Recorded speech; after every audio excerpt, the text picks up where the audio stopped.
Something feels off. You can't quite name it.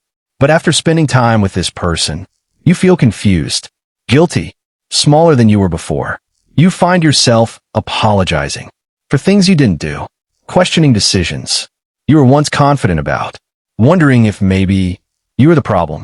But here is what nobody tells you. That feeling of confusion, that quiet shrinking, is not an accident.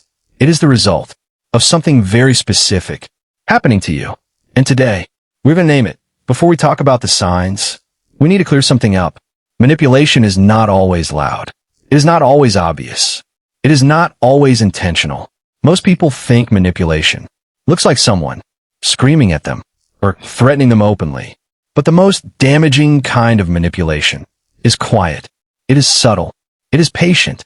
And it works precisely because you cannot see it clearly while it's happening. Psychologists define manipulation as any attempt to influence someone's thoughts, feelings, or behavior through indirect or deceptive means, bypassing their rational mind and targeting their emotions instead.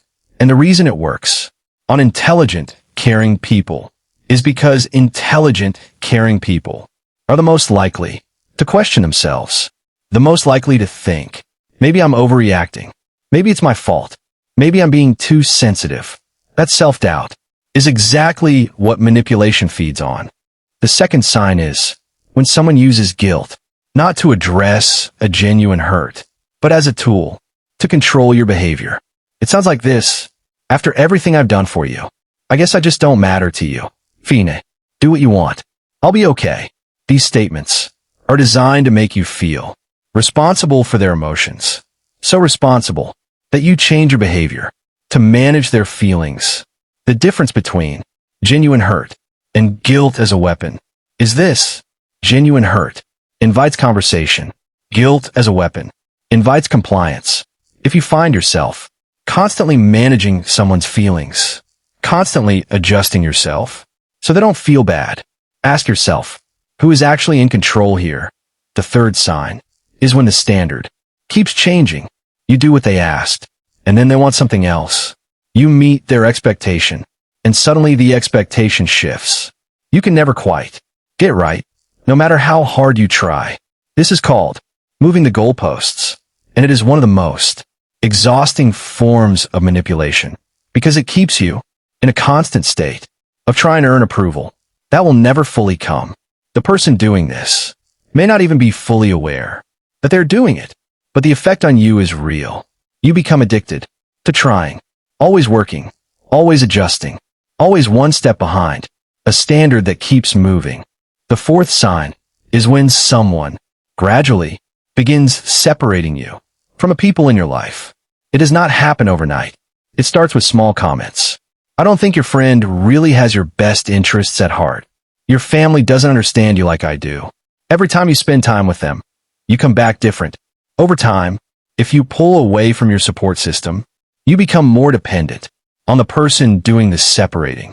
And dependence is exactly what this kind of manipulation is designed to create. Pay close attention to anyone who consistently makes you feel like the people who love you cannot be trusted. The fifth sign is something I call the confusion loop. This is when every conversation somehow ends with you feeling like you did something wrong, even when the conversation started with you having a legitimate concern.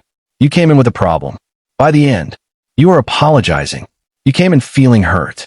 By the end, you are comforting them.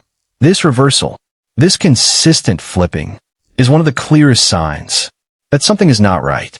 Because in healthy relationships, both people can have needs. Both people can raise concerns. Both people can be heard. If you notice that your concerns always somehow end up being about them, that pattern deserves your attention. So what do you actually do with all of this? First, trust the feeling.